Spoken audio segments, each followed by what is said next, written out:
the long-awaited review of the supervised consumption sites has been released by the provincial government. And as expected, for a one-sided review, the results were very, very one-sided. Now, you might remember that when the panel was convened in order to take a look at the impact of supervised consumption sites, or SCS, they were convened specifically being told only to look at the negative social impacts and the negative economic impacts of supervised consumption sites.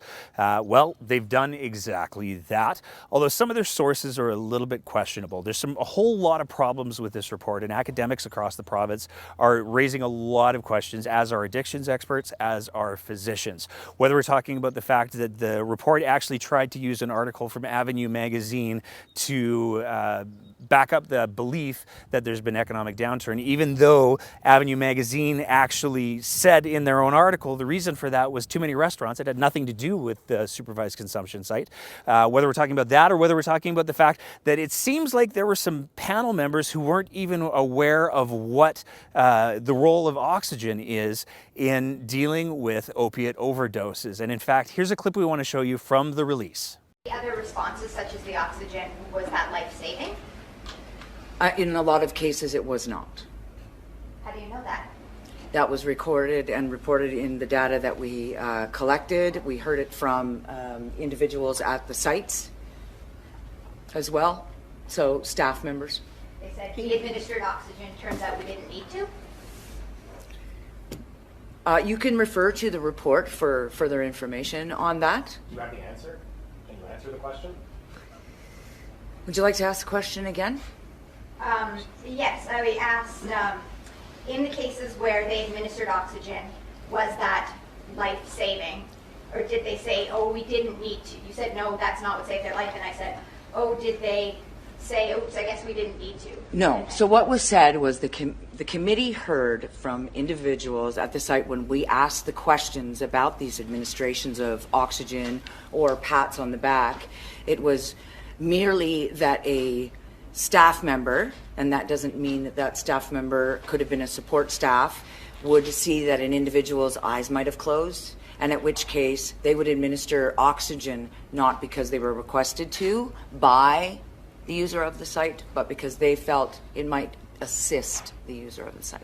Can we go? The answers on reversals are We're going to go to the next question, please. Are these exaggerated Can we? counts? We're going to go I to the think I next answered question. the question for you. Are these exaggerated accounts of reversals? I'm saying that it's inaccurate what we found. And do we have other questions?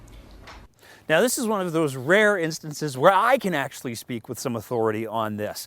As a practicing paramedic in the province of Alberta for the last 10 years, I can tell you with 100% confidence that one of the very first things that I do when I'm treating a victim of an opiate overdose is I apply oxygen. Let's be clear, the reason that people die overwhelmingly from opiate overdoses is because it takes away a person's innate desire to breathe, or their drive to breathe. So they fall asleep and then they just stop breathing. They don't get enough oxygen into their system. Getting them oxygen early can prevent what's a relatively mild overdose from turning into a potentially fatal overdose. So how a panel member could stand and say that oxygen wasn't a life-changing intervention that was applied is really quite mysterious.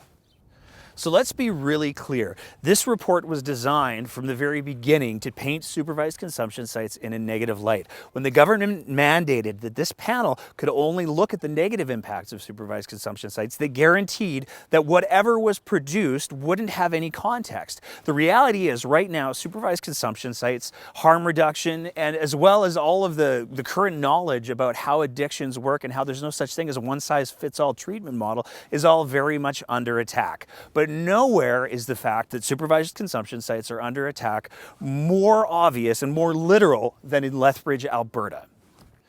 In Lethbridge, at the supervised consumption site there, and actually on the same day that a major protest happened across the province, including in Lethbridge, that was partly fueled by people's concerns about the government's stance towards supervised consumption sites, this was found. This is a real military mortar. This was found in the garbage can right beside the front door of the supervised consumption site. And there was a second one that was found not very far away. This is military grade ammunition that somebody has left at these sites.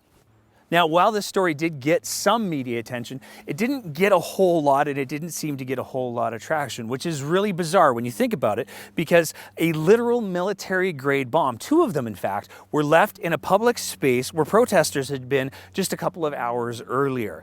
Now, the reality is if somebody had left 2 military-grade bombs at a public school or a recreation center or anything like that, people would have been calling it terrorism, and it would have been all over the news. So we're forced to ask the question, why is it that this wasn't? And the answer, unfortunately, is really quite simple. To a lot of Albertans, the lives of people who use supervised consumption sites are simply worth less. And that's a real problem for this province, because it's one of the questions that we have to answer as we go ahead, because we're only heading into harder economic times over the next couple of years, is what kind of province do we want to be? Do we want to be the kind of province that values every life, or do we want to be the kind of province that picks and chooses and places greater value on some people's lives and less value on others?